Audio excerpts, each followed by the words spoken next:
know the latest military news update. This is AFP Community News, hosted by Rofh Suzon every 12 noon, Mondays to Fridays. Only here on DWDD Armed Forces Radio.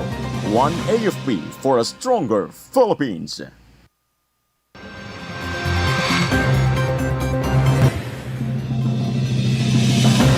117 NPA supporters surrender after local peace engagement in Rizal. House leadership vows to double soldiers' daily subsistence allowance. Comelec expects 500,000 candidates for next year's midterm and MARM elections. Quezon City logs 2 more Mpox cases.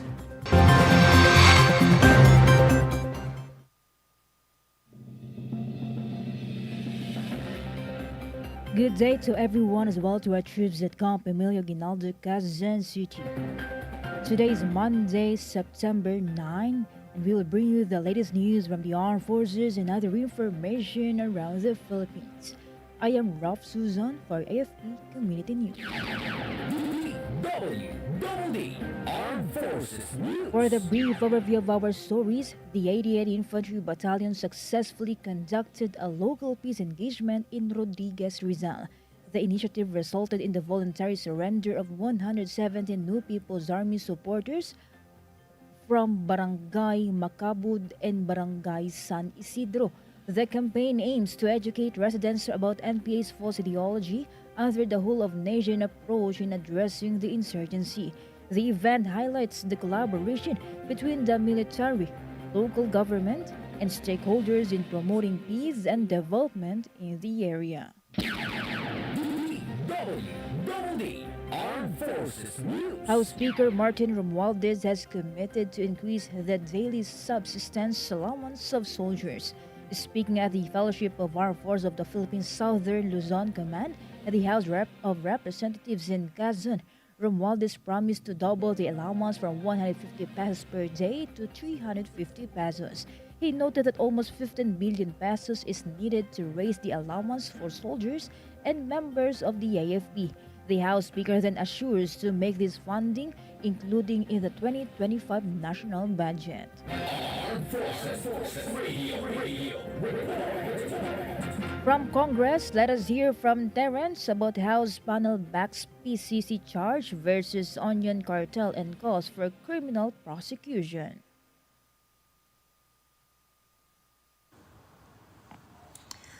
Representative Mark Inverga of the 1st District of Quezon, chairman of the House Committee on Agriculture and Food, has lauded the Enforcement Office of the Philippine Competition Commission, PCC, for filing charges and recommending 2.42 billion pesos in penalties against 12 onion traders and importers accused of conspiring to manipulate onion prices from 2019 to 2023. Representative Verga said that the committee commends the PCC's Enforcement Office for their thorough investigation and for filing charges against those responsible for manipulating the onion markets to the detriment of both our farmers and consumers. Inverga added that this is a critical step toward ensuring that those who exploit our markets and take advantage of our farmers are held fully accountable. Chairman Inverga urged the Department of Justice of DOJ and the Department of Agriculture DA to pursue criminal charges against those involved in the onion cartel. The PCC's findings stem from the inquiry conducted last year by the House Committee on Agriculture and Food into the surge in onion prices. This is Terence Mordeno Grana reporting for AFP Community News, one AFP for Stronger Philippines. Thank you, Terence. DWDD Armed Forces News. The Joint Task Force Central, alongside the Joint Normalization Committee and other government agencies, intensified the Small Arms and Light Weapons Management Program after 15 war weapons were surrendered in Maguindanao del Sur. led by Lieutenant Colonel Jerome Peñalosa. The 2nd Mechanized Battalion received the firearms, including M79 grenade launcher, RPG launcher, and submachine guns from 15 barangays in Talayan. The weapons were presented to Brigadier General Oriel Pangcog in a ceremony attended by the local officials. The S8LW program aims to curb loose firearms and promote safer communities.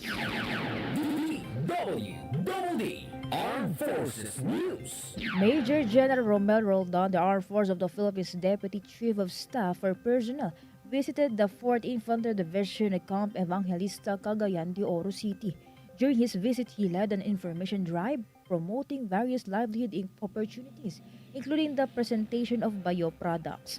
He emphasized the AFP's commitment in enhancing the well-being of its personnel through sustainable initiatives that support their families and improve their quality of life. Armed Forces Radio.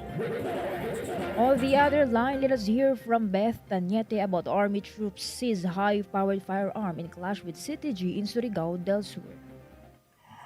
Troops from the 36th Infantry Battalion captured a high-powered firearms after an encounter with a remnant of the communist terrorist group dismantled Guerrilla Front 30 in Barangay Kalangan, San Miguel, Surigao del Sur.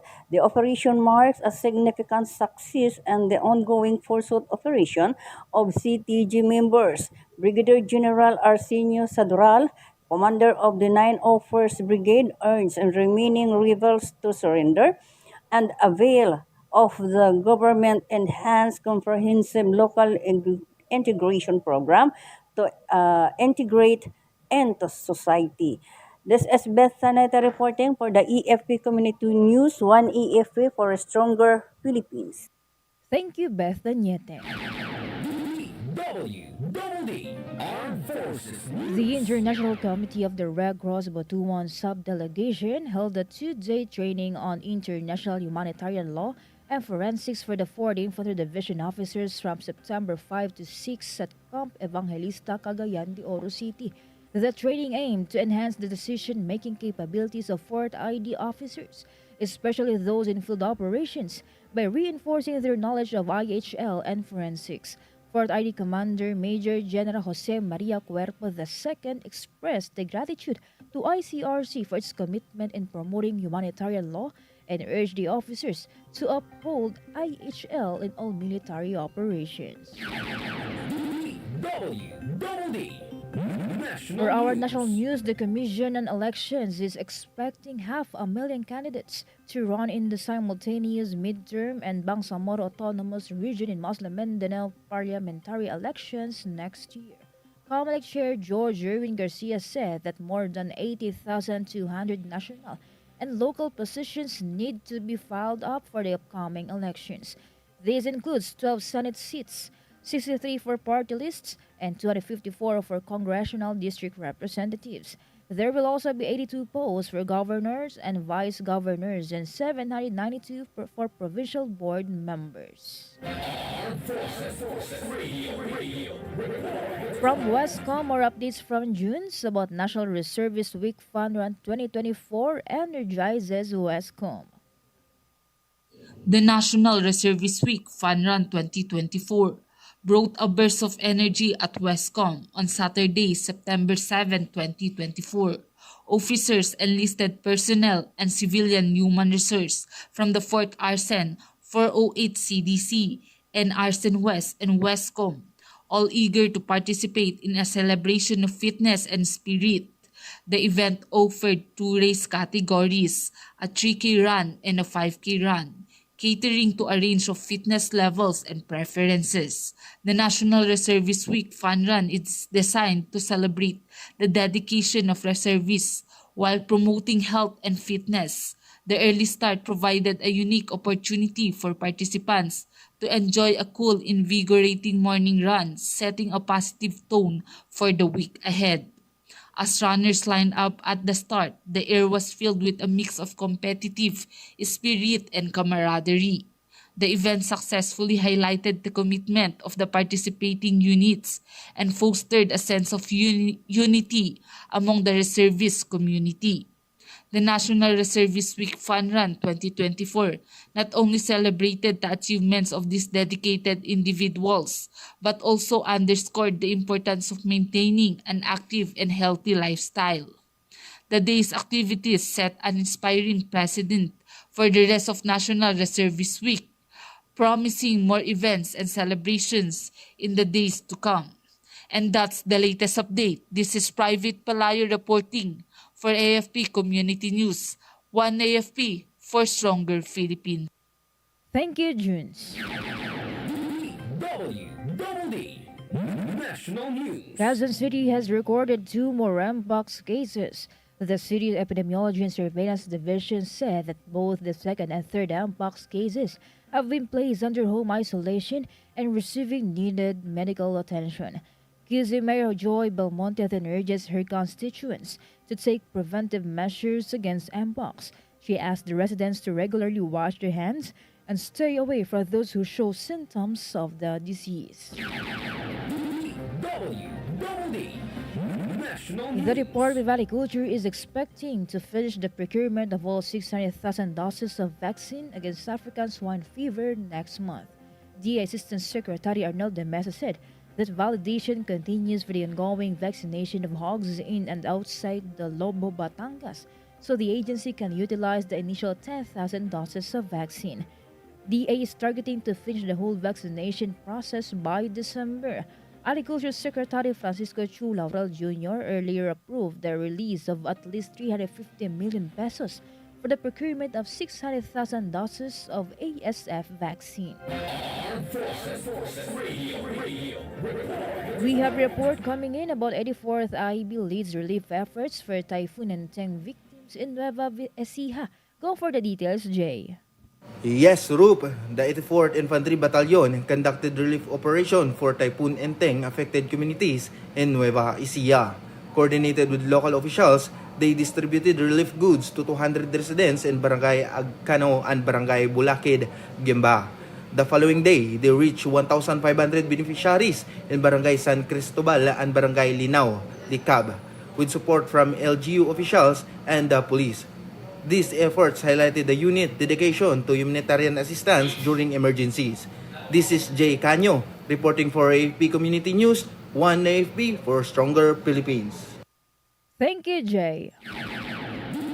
DWDD National Moving on News. to another story, the Philippine Coast Guard said the siphoning process from the sunken empty Terra Nova in Limay, Bataan is now almost complete. According to PCG, Silver firm Harbor Star has so far siphoned close to 1.3 billion liters of oily materials.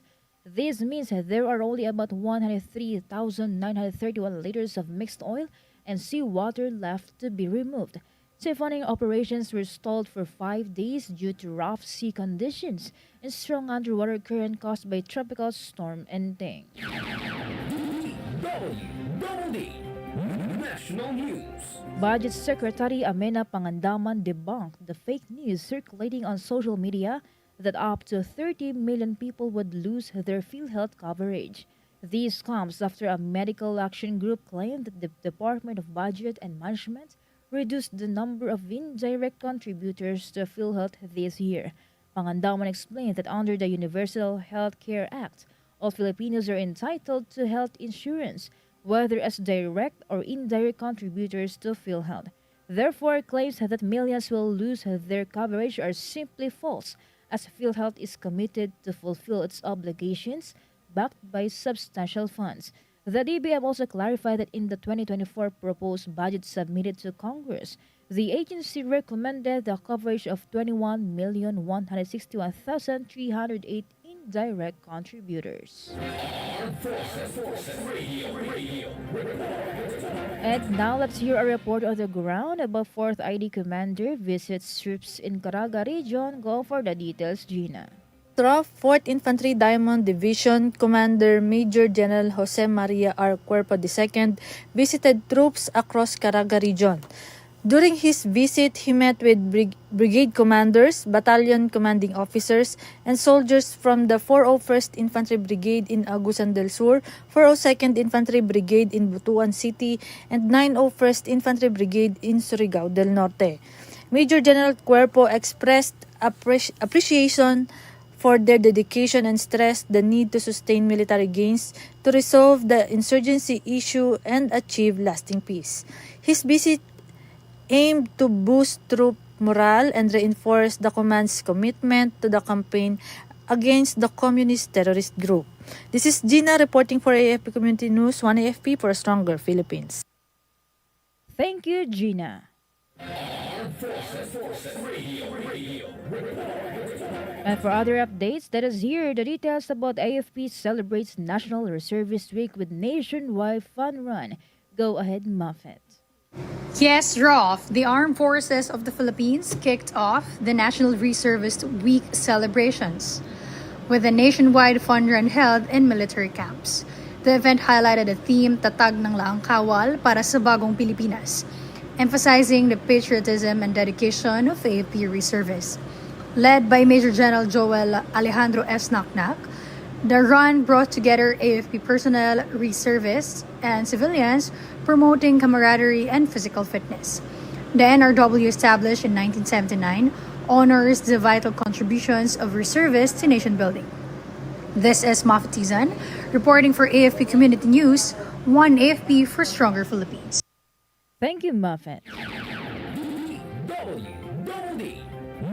For other development story, damage to infrastructure left by Tropical Storm Menteng and the southwest monsoon or Habagat has climbed to 689 million pesos. According to the National Disaster Risk Reduction and Management Council, infrastructure damage was recorded in Regions 1, Region 2, Region 5, Region 8, Calabar Zone, and Mimaropa in Cordillera Administrative Region. The agency said 27,596 farmers and fisherfolk were also affected. The death toll due to the typhoon remains at 20, with 22 injured and 26 missing. DWDD. National News. The town of Calasiao in Pangasinan has been placed under a state of calamity due to the massive flooding caused by the southwest monsoon. Mayor Kevin Roy Macanlalay said that floodwaters in 14 of the town's 24 villages continue to rise. Among these villages are Lumbang, Nalshan, Poblacion East, Gabon, Malabago, Doyong, Mancap, Longos, and Casman. They were flooded after the Sinucalan River overflowed.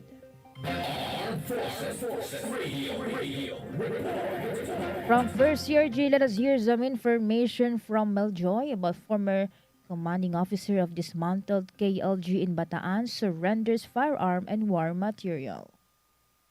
Rofh, the 69th Infantry Caguar Battalion Philippine Army under the leadership of Lieutenant Colonel Sonny G. Dunca, welcomed the voluntary surrender of a former commanding officer of the dismantled Kumiting Larangang Guerrilla of the Communist Terrorist Group. The unit, through their peace, law enforcement, and development support operations, along with counterparts from RIU, PIU Bataan, Samal MPS, 1 PMFC, and 2 PMFC of Bataan Police Provincial Office, other government units, and agencies in Bataan, was able to convince alias Warren, a 48-year-old resident of Samal, Bataan, to finally denounce his affiliation with the Communist Terrorist Group and return to the fold of the law.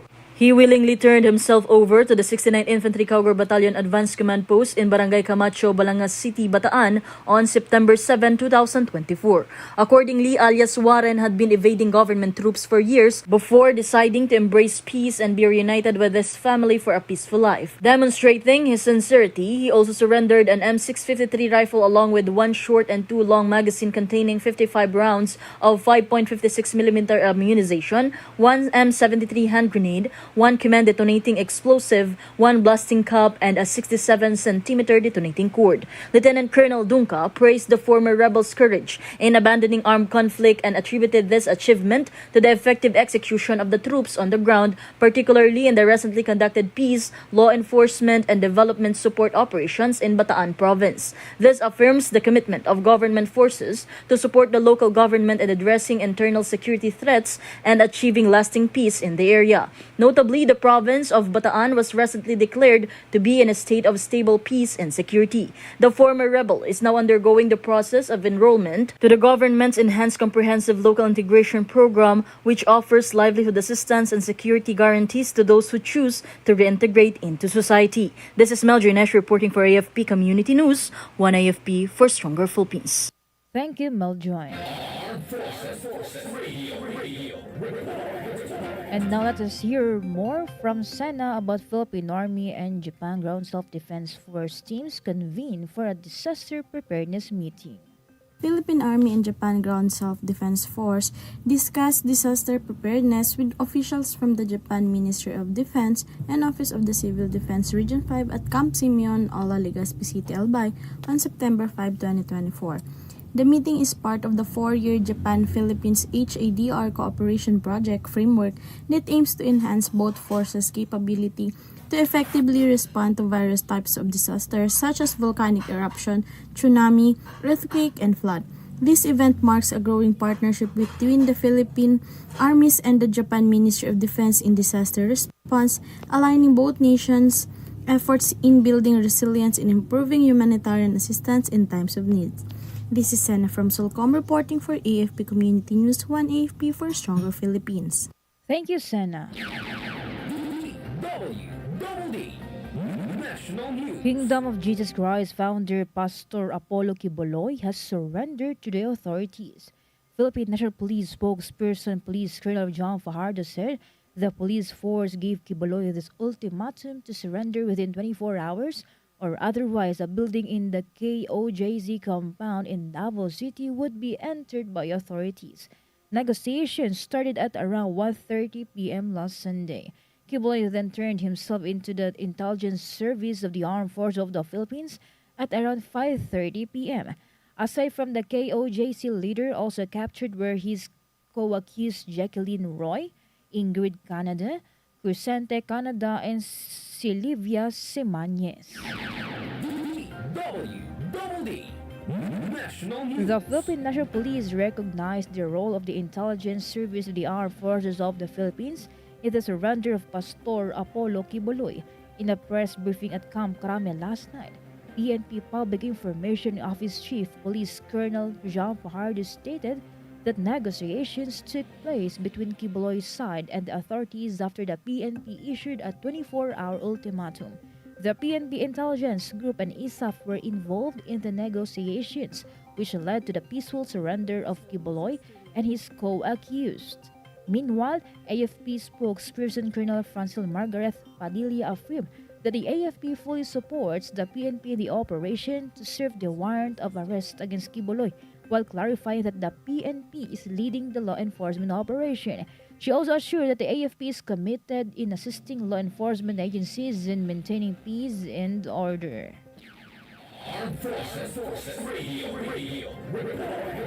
And more updates from Ella Mercado about EPD hosts the National Convention for Peace and Progress in Pasig City. A national convention on Anti-Crime Coalition for Peace and Progress International was successfully held in Barangay Uranbo, Pasig City. Under the theme Marching Towards Good Governance for the Attainment of Peace and Progress, the activity was attended by various branches of the government with a purpose to emphasize the part of volunteer groups to government initiatives in strengthening the peace and order programs for the people and the country. Among those showing support to the advocacy support groups from different regions are Assistant Secretary Attorney Lord Villanueva of DILG, Undersecretary Ernesto C. Torres Jr., Executive Director National Task Force to End Local Communist Armed Conflict, Mr. Albert Martinez of Kaligkasan, Armed Forces of the Philippines, and Volunteers Against Crime and Corruption officials. The event was also graced by retired Lieutenant General Rodel Sermonia as Secretary General of ACPPI. EPD Director Police Brigadier General Wilson Asueta said in the release information, as the host of the aforementioned event, they are also proud to the volunteers in eastern part of Metro Manila who were their partners in the protection of the safety of their constituents. And this is Ella Mercado reporting for AFP Community News, One AFP for a Stronger Philippines. Thank you, Ella Mercado.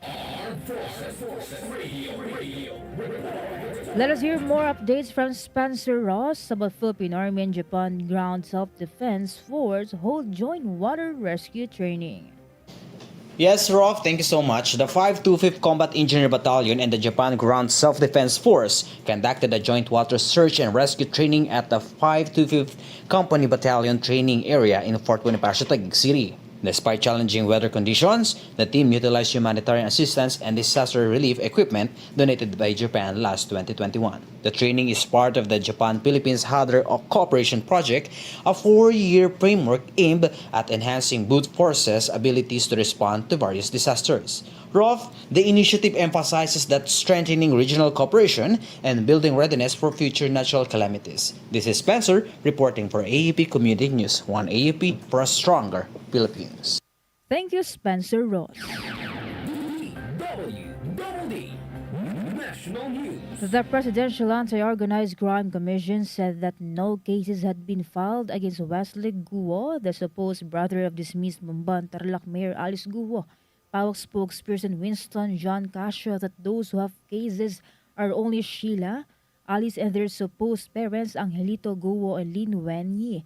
Guo's legal counsel attorney Stephen David earlier said that Wesley wanted to surrender to authorities following the arrest of his sister in Indonesia. David, however, said he did not know Wesley's whereabouts. DWDD Armed Forces News. And that's all for today's broadcast. Thank you so much for joining us, especially to our audience in our Facebook page, AFP Radio DWDD. Don't forget to tune in tomorrow for more updates, same time and same station. Again, this is Rofh Suzon for AFP Community News, 1 AFP for a stronger Philippines. Behold the latest military news update. This is AFP Community News, hosted by Rofh Suzon every 12 noon, Mondays to Fridays. Only here on DWDD Armed Forces Radio. 1 AFP for a stronger Philippines. Ito ang DWDD 1134 kHz AM. Balita, impormasyon at musika. Ito ang DWDD AFP Radio. Boses ng Kawal Pilipino. Kayo ay nakatutok sa DWDD AFP Radio. Kami po